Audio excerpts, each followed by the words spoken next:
Good morning नमस्कार मु बादल आ गोटे नुआ आम गाँ चाष को स्वागत चलतु आज गोटे बढ़िया टॉपिक खास नहीं कैसे आप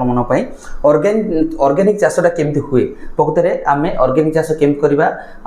को प्रोसेस रे कले आम बहुत परिमाण में बैगण कि भेंडी कि जनी प्रचुर परिमाण में आम उत्पन्न करिपरिबा खास करके आम ऑर्गेनिक सार विषय जाना चाहिए माने चाहिए प्रकृत में जोटा कि आम एवं किसी करूना सबू आम केमिकाल जोटा कि पकाउं गछ बुछे किंतु आगे बहुत पुराना टाइम रे बहुत लोग एवं भी अच्छा गाँव में जोटा कि ऑर्गेनिक रे चाष कर जहाद्वारा कि ऑर्गेनिक द्वारा चाष कले बहुत परिमाण में पनीपरिया भल हम निहत भाव में गछ सुस्थ बहुत बढ़िया से आशा करछि वीडियोटा को स्किप न कर शेष पर्यंत देखु निहत भाव जानीपारे मुझे कहूँ आप शुणु पर निहत भाव आपको प्राक्टिकली देखी सो एबे स्टार्ट करवा आम गोटे ऑर्गेनिक सार करें कौन कौन निहत आवश्यक दरकार जोटा हूँ देसी खत सार एबे प्रथम कौन करिया गोटे बाल्टी नहीं जावा बाल्टी रे 10 लिटर पानी देदेबा ता सहित किछि 2 ରୁ 2.5 केजी गोबर निहत भाव में मन दे शुणु आपण मैंने निहत कम आसो जोटा कि मुझे सक्सेस कर लाइव रे देखेबी नेक्स्ट वीडियो करी गोटा भल वीडियो जोटा कि बनईकी देखेबी निहत भाव मन रखु 10 लिटर पानी रे 2 ରୁ 2.5 केजी गोबर गोटे केजी लींब पत्र ताको आनी पेस्ट करे द्वारा घर जेकोसी पनीपरिया 50 पनीपरिया ताको आम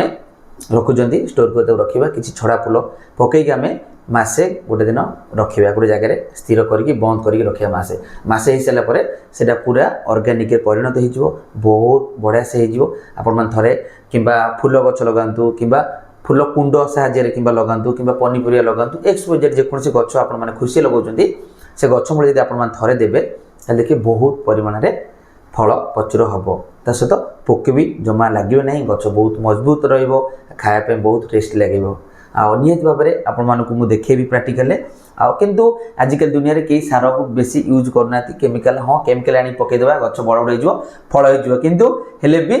ऑर्गेनिक रो व्यवहार कई करना ऑर्गेनिक ऑलरेडी किसी लोप हो गला कहीं आप जानते घर कर बाड़ी रे माँ जेजे माँ बापा जी हेल्ले भी किसी गछ लगुवे किंतु गछ मूल पनीपरिया जो जानते पनीपरिया खत एवं भी बहुत लोग खत गोबर नहीं व्यवहार करती जोटा कि बिल बाड़ी आप जानते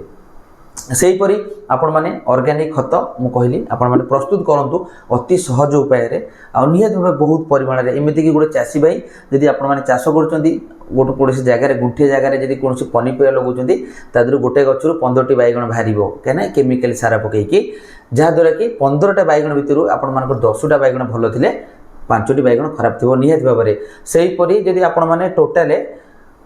ऑर्गेनिक रे आपण माने किछि न देकी खत गोबर सारता मूल में मुझे जोटा कहली यदि सहीपरि प्रस्तुत करके आपण माने गोटे माटी संग्रह करके मूल अल्प किछि देले भी आपण माने देखिए 15टी ରୁ 15टी फल आपनकर सक्सेस रहिबो गोटे भी पोक लागियो नाही एटा मन रखिथिबे निहत भाव में ऑर्गेनिक प्रकृति रे कोन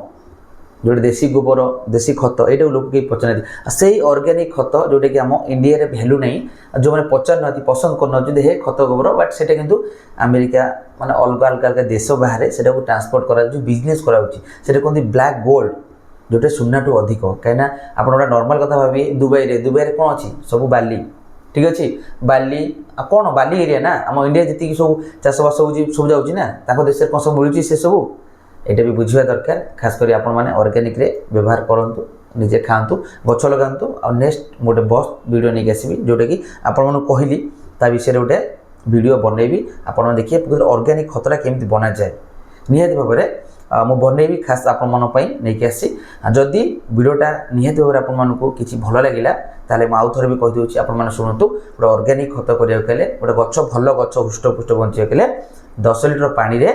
गोटे केजी लींब पत्र को आनी पेस्ट कर देदेवे पकईदेवे ता सहित 2 ରୁ 2.5 केजी गोबर मिश्रण करने द्वारा आउ कि 50 पनीपरिया किसी छड़ा फूल जोटा कि पूजा सरला पर से फूल को गोटे मास स्टोर करके आप रखिए जब खत कर चाहिए तादर किसी माटी आड करेंगे जब माटी न आड करेंगे ता सहित सेमती कले भी कुंड फुंड साहाଯ୍य रखिए आपण खरा दिने देखिए गोटे मगे मगे से नहीं गोटे गछ मूले देदेवे आप देखिए 4 ରୁ 5 दिन पर्यंत खरारे से किसी हेनी गच भी झाऊबनी ए जो खरा हो जानते आशा करुँची निहत भाव मुझे कहली यहाँ आपको भल लगे जदि निहत भाव गोटे लाइक एंड शेयर सब्सक्राइब करने भूलेनि रही जय जगन्नाथ नमस्कार मु बादल पुणी देखा गोटे सुंदर ब्लॉग रे आईटा अपेक्षा करते यहाँ हूँ गोटे मोर गोटे नुआ खास करी गोटे चैनलटा जो मैंने भी नुआ अच्छा सब्सक्राइब करदेवे आम गाँ चाष कितु यही आम गाँ चाष आईडी रे आप सब विलेज आम गाँव भल मंद चाष जेकोसी रिलेटेड बहुत वीडियो पाइबे आशा करूँ गोटे छोटिया सब्सक्राइब रखिए निहत करदेवे रही नमस्कार बाय बाय पुणी देखा गोटे सुंदर वीडियो।